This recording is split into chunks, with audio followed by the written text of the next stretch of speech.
Hello friends, तो good morning. आप सभी को पहली सोमवारी की बहुत बहुत शुभकामनाएं। तो आज है सावन की पहली सोमवारी और मैं अभी स्नान कर ली हूँ। अभी सुबह का 7 बज रहा है और मैं 16 सोमवारी स्टार्ट कर रही हूँ। तो आप लोग को आज मैं पूरा विधि दिखाती हूँ कि मैं कैसे 16 सोमवारी करती हूँ और कैसे भगवान से प्रार्थना करती हूँ। तो मैं आप सभी के लिए भी करूँगी। तो आप लोग प्लीज़ वीडियो में कंटिन्यू बने रहिएगा, वीडियो को स्किप मत कीजिएगा। आप सभी को मेरे तरफ से हर हर महादेव, सभी यूट्यूब फैमिली को। तो चलिए मैं पहले तैयार हो जाती हूँ। मैं चूड़ी भी दूसरा पहले वाला खोल दी हूँ अभी, क्योंकि वो सब पहन के खाई पी थी कुछ, तो वो वाला तो यूज़ नहीं होगा, आज तो दूसरा ही पहनना पड़ेगा। तो चलिए चलते हैं। आप लोग वीडियो में कंटिन्यू बने रहिए और इस वीडियो को ज़्यादा से ज़्यादा शेयर कीजिएगा और लाइक कीजिएगा, कमेंट कीजिएगा, वीडियो को स्किप मत कीजिएगा। मैं आप सभी को पूरा फुल वीडियो दिखाऊंगी कि मैं कैसे पूजा कर रही हूँ, कैसे क्या कर रही हूँ। इस वीडियो में आपको पूरा देखने के लिए मिलेगा।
तो यहाँ पे देख सकते हैं मैं फुल रेडी हो चुकी हूँ, चूड़ी भी पहन ली हूँ दूसरा, और फिर यहाँ पर उसके बाद फिर पैर में भी महावर लगा लिए हैं। अब जा रहे हैं पूजा की तैयारी करने। अब तैयार हो गए हैं कम्प्लीटली। दोस्तों आप सभी वीडियो में कंटिन्यू बने रहिएगा, स्किप मत कीजिएगा वीडियो को, प्लीज़। आप सभी से रिक्वेस्ट है। और मैं आपको 16 सोमवारी का पूरा फुल वीडियो दिखाती हूँ। आप लोग वीडियो में कंटिन्यू बने रहिएगा। तो यहाँ पे देख सकते हैं महादेव भगवान जी को 3 जगह भोग लगाया जाता है। एक पंडित जी के लिए, एक खुद के लिए, एक ब्राह्मणों को, मतलब गांव माता को खिलाने के लिए। और यहाँ पे स्पेस नहीं है, इसलिए ये नीचे में कर रहे हैं। यहाँ पे देखिए दिया रखने की जगह पे यहाँ पे पहले अक्षत रखा जाता है। अक्षत रखेंगे, उसके बाद ये दिया रखेंगे भगवान जी के सामने।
एक समय श्री महादेव जी पार्वती जी के साथ भ्रमण करते हुए मृत्यु लोक में अमरावती नगरी आए।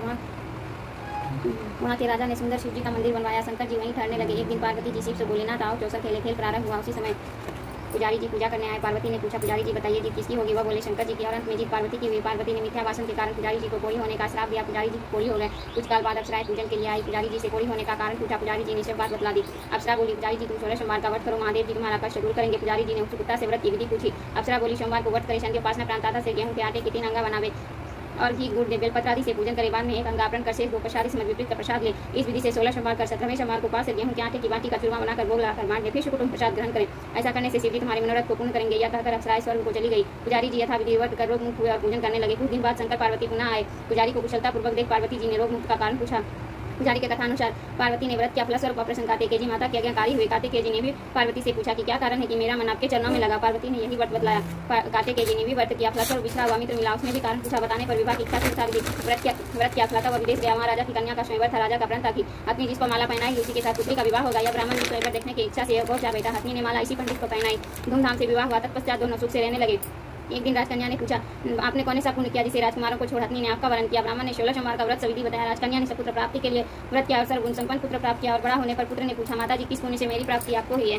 राजकन्या ने सविधि 16 सोमवार का व्रत बतलाया। पुत्र राज की कामना से व्रत करने लगा। उसी समय राजा के दूतों ने आकर उसको राजकन्या के लिए वरण किया। आनंद से विवाह संपन्न हुआ। राजा के देवलोक होने पर ब्राह्मण कुमार को गति मिली। फिर भी वह इस व्रत को करता रहा। एक दिन उसने अपनी पत्नी से पूजन सामग्री शिवालय में ले चलने को कहा, परंतु उसने दासियों के द्वारा भिजवा दी। जब राजा ने पूजन समाप्त किया तो आकाशवाणी हुई कि इस पत्नी को निकाल दे, नहीं तो यह तेरा सत्यानाश कर देगी। प्रभु की आज्ञा मानकर उसने रानी को निकाल दिया। रानी भागती पहुंचती हुई एक नगर में बुढ़िया के पास गई। दिन देखकर बुढ़िया ने इसके सिर पर सूत की पोटली रख बाजार में बेची। रास्ते में आंधी आई, पोटली उड़ गई। बुढ़िया ने इसको फटकार कर भगाया। वहां से तेली के पास पहुंची तो सब मार चटक गए। उसने भी निकाल दिया। पानी पीने नदी पर पहुंची तो नदी सूख गया। सरोवर में पहुंची तो हाथ स्पर्श होते ही जल में कीड़े पड़ गए। उसी जल को पी आराम करने के लिए जिस पेड़ के नीचे जाती वही सूख जाता। वन और सरोवर की दशा देख वाले से मंदिर के गुसाई के पास ले गए। यह देखकर गुसाई जी समझ गए कि यह गुलीन आंवला विपत्ति की मारी हुई है। भय बंधाते हुए बोले, बेटी तू मेरे यहाँ किसी बात की चिंता मत कर। रानी आश्रम में रहने लगी, परंतु जिस वस्तु से उसका हाथ लगे उसी में कीड़े पड़ जाए। दुखी हो गुसाई जी ने पूछा, बेटी किस देव की आराधना से तेरी यह दशा हुई है? रानी ने बताया, मैं पति का आज्ञा का उल्लंघन कर महादेव जी के पूजन को नहीं गई। गुसाई जी ने शिव जी से प्रार्थना की। गुसाई जी बोले, बेटी तुम 16 सोमवार का व्रत करो। रानी ने सविधि व्रत पूर्ण किया। व्रत के प्रभाव से राजा को रानी याद आई और दूतों को उसकी खोज करने के लिए आश्रम में भेजा। आश्रम में रानी को देख दूतों ने आकर राजा को रानी का पता बताया। राजा ने जाकर गुसाई जी से कहा, महाराज यह मेरी धर्मपत्नी है। मैं शिव जी के रुष्ट होने से मैंने इसका परित्याग किया। शिव जी की कृपा से इसे लेने आया हूँ। कृपया इसे जाने की आज्ञा दे। गुसाई जी ने आज्ञा दे दी।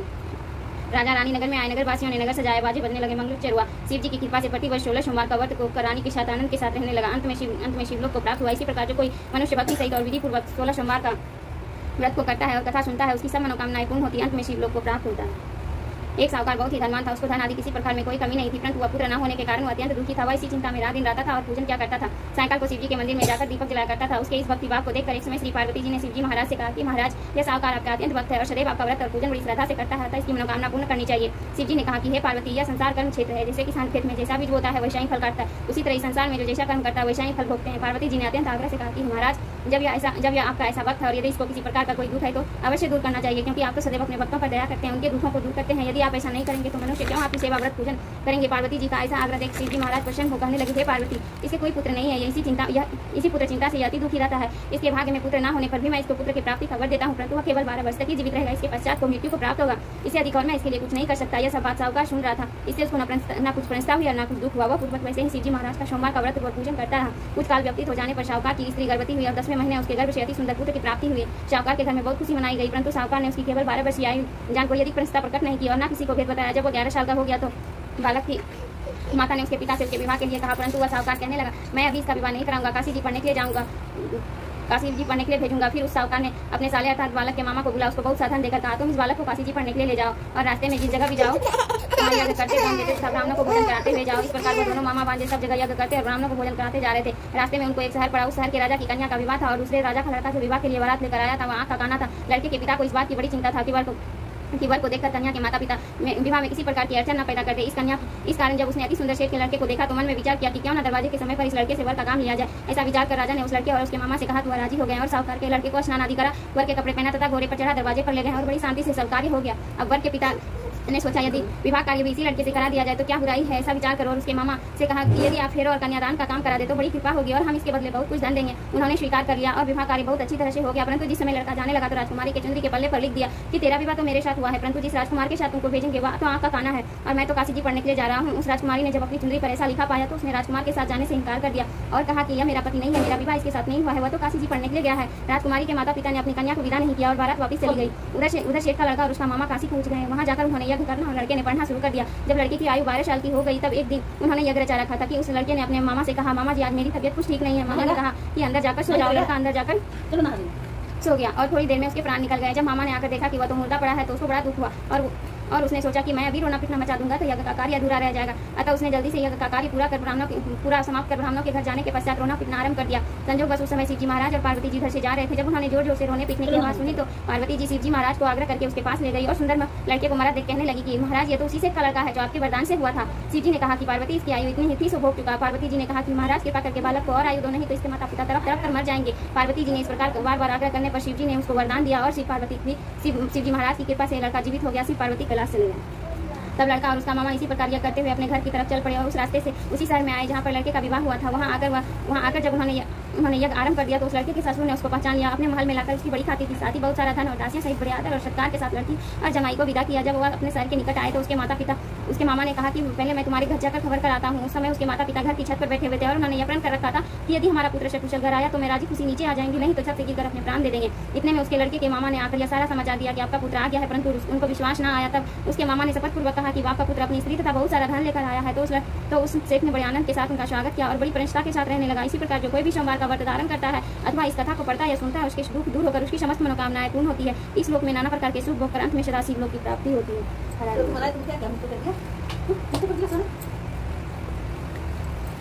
ओम जय शिव ओंकारा प्रभु जय शिव ओंकारा ब्रह्मा विष्णु सदा शिव ब्रह्मा विष्णु सदा शिव अर्धांगीकारा। ओम जय शिव ओंकारा एकानन चतुरानन पंचानन राजे प्रभु पंचानन राजे हन शासन गरुरासन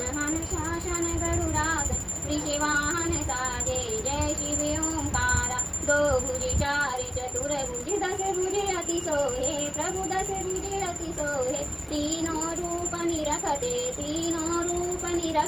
त्रिभुवन जन मोहे। जय शिव ओंकारा अक्षय माला बने माला मुंडे माला धारी प्रभु मुंडे माला धारी चंदन मृगी मध्य सोहे भोले शुभिकारी। जय शिव ओंकार श्वेतांबर पीतांबरे वाघांबरे आंगे प्रभु वाघांबरे आंगे शनकादिक ब्रह्मादिक भूतादिक संगे। जय शिव ओंकार करके मध्य कमंडलु त्रिशूलधारी प्रभु त्रिशूलधारी सुखकारी दुखिहारी